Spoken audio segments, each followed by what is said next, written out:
It's important to mention that there was no official communique that was released at the end of the conference. There was a closed-door meeting between the governors, 7 of them, and I think the governor of Niger State as well. He was represented there by the deputy governor of the state.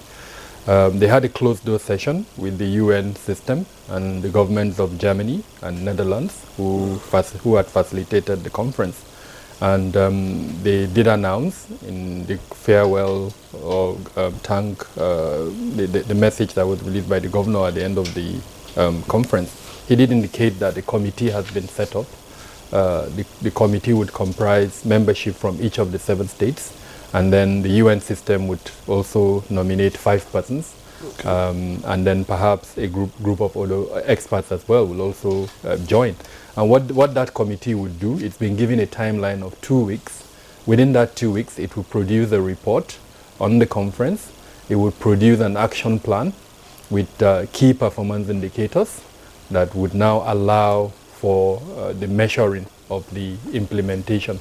The governor of Katsina State also indicate that what they intend to do is to outline short-term, medium-term, and long-term resolutions in terms of what they intend to achieve. And more importantly, which I found really interesting, is the fact that the responsibility component would also be indicated in the report and in the action plan. In other words, the stakeholders that were brought together, who among them would have responsibility for implementing what.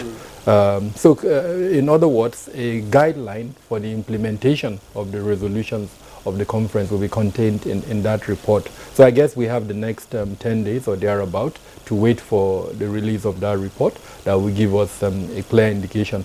Perhaps in the course of the conversation we can look at the technical sessions. There were 5 technical sessions that were held, and it will give the listener an indication of what kind of resolutions will be contained in that report. But do you see a pathway to successful implementation that is essentially, arriving at the conclusions that are anticipated? I'm quite optimistic, and my optimism is rooted in the goodwill that I saw, the passion that I saw, and a different approach, I would say, from the crop of governors that were there. I wouldn't describe them as young, but they were in an age bracket that I think could relate to what their various states were going through. The governor of Zamfara State found a very interesting way to engage with the audience. The governor of Katsina State as well, Jigawa State. So it was quite interesting really to see the crop of governors making, because during the conference, each of the governors spoke. He presented a paper, his perspective on how to address the security challenges. One interesting thing that emerged is that there are divergent views on certain issues. I'll give you an example. State police, the concept of state police.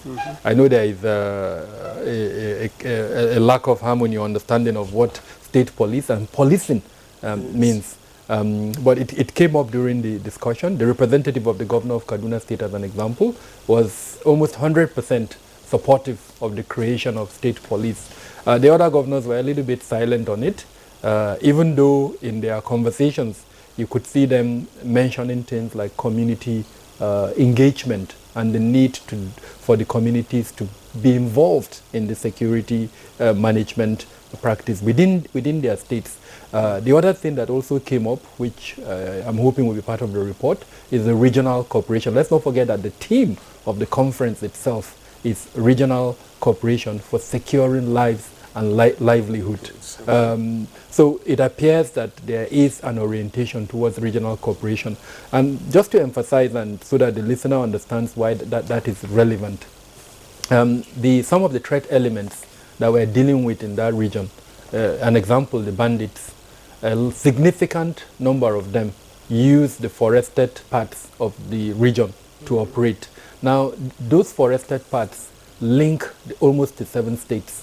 Yeah. You can be in one forest and don't come out of it, and you traverse go the through 7 states. states. And more significantly, leave the northwest and enter the north central. So whatever one state does, if the others don't join, it would be futile. Because as an example, if there is a military operation, let's say in Katsina, and you don't block the borders, They just move over to they another move over place. to another state. So that team is actually very significant, and if it's achieved, it will go a long way towards reducing some of the security challenges. So that's what is giving me optimism. If by the time we discuss some of some of the technical issues that were discussed, as an example, economic viability of the region, I had concepts like comparative advantage, competitive advantage coming up. Jigawa, as an example, they produce wheat, they produce rice. Those are competitive advantages. In the area of power, especially with the what I would describe as decentralization of power, allowing states to now generate power. Some of the concepts that were discussed include, for instance, generating power through renewable energy. Katsina with the comparative and competitive advantages. Zamfara, the same thing. So that's the thing that gives me joy. I would also want to emphasize that the UN system has a lot of capacity and capability in supporting, especially peace building. And that came up in the course of the conference. And I'm also hoping that the mistakes that were made in the Northeast would help the UN system to avoid a repetition of those mistakes in the Northwest. Because they supported the growth of the peace-building processes that we're seeing in the Northeast, in particular the UNDP that was part of that session. So that's kind of what gives me optimism. In closing, in my remarks on this, one thing that I also found quite instructive is the UN, in spite of the fact that they could have driven the process, rather facilitated the process. So, in other words, what we're seeing is a homegrown solution, so to speak, by Nigerians, supported by our international partners. And I think that's the way to go. Unlike what we are used to seeing in the past. Very, very, very